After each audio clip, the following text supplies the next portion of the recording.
The term screen time has been around for nearly 100 years, though for the majority of that period it referred to the length of a movie. Cut to 1991, according to the OED, and a new use of the term appeared in Mother Jones magazine. Since then, screen time, the phrase, and screen time, the amount of time kids spend on screens, have both skyrocketed. It is the phrase that gives me more parental guilt than any other. My name is Perry, and my kids use screens. Just how much am I hurting their brains?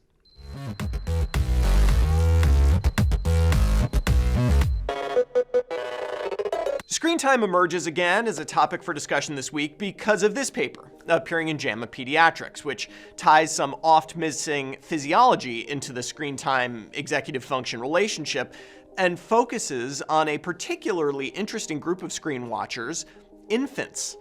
Researchers from the National University of Singapore leveraged an ongoing study called GUSTO, Growing Up in Singapore Toward Healthy Outcomes. In 2009 and 2010, parents of 437 children at 12 months of age reported on their screen time usage. Mean screen time in these 12-month-olds, around 2 hours a day. I'll slip in here that the CDC recommends essentially zero screen time in this age group. The main thrust of the study was linking those screen time reports to measures of executive function 9 years later. Now, executive function is a broad concept, but basically the ability to modulate your behavior to achieve your goals is something that I think we can all agree is probably a good thing. The researchers measured executive function via 3 tasks, and performance on all 3 tasks was worse among kids who had higher screen time. But these scores are often hard to quantify. Like, if I tell you each hour of screen time led to a 0.5 point lower score on the NEPC2 index, that wouldn't have much meaning. So I took the liberty of displaying the score distributions graphically based on numbers from the paper.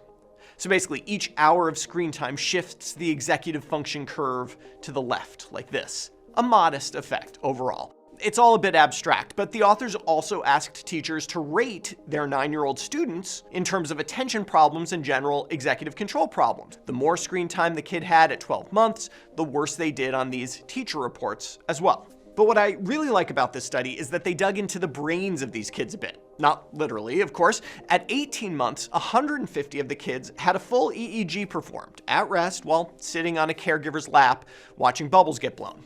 And here too, there were significant differences in the brains of kids associated with how much screen time they got at 12 months, with more theta waves and less beta waves linked to more screen time. Theta waves, to a non-neurologist like me, are the zone-out brain waves, what you have when you're driving on the highway, not paying attention to anything, and forget the last 5 minutes of what you did. Which makes sense, looking at a kid zoned out watching TV, but it's not exactly clear that these waves function the same way in a 12-month-old brain as they do in a 40-year-old driving down the highway. What's really interesting, though, is that the researchers were able to show that part of the link between screen time at 12 months and executive function at 9 years was mediated by those EEG differences. In other words, the changes in the brain evident on those early EEGs might hint at a mechanism by which screen time affects childhood development.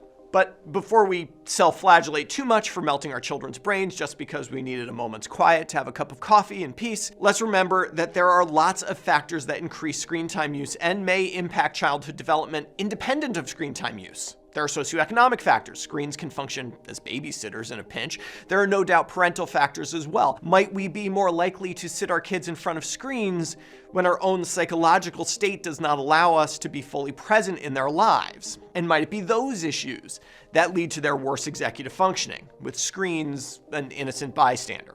I should also mention that at the time the study started in Singapore, screen time would have mostly been television. Tablets and handhelds were just sort of emerging, and I think there's good reason to believe that watching TV, a passive, maybe theta-heavy activity, and playing on a tablet are different things. But as they say, future studies will tell. Lastly, my parental pet peeve about screen time studies: no one ever mentions or measures the impact of screen time on the parent. There are plenty of times I've been thankful that my kids are on screens. Airport delays, traffic jams, moments when I want to have a quiet talk with my wife over a glass of wine. It lowers my stress level, and that might be good for kids, at least until the guilt sets in.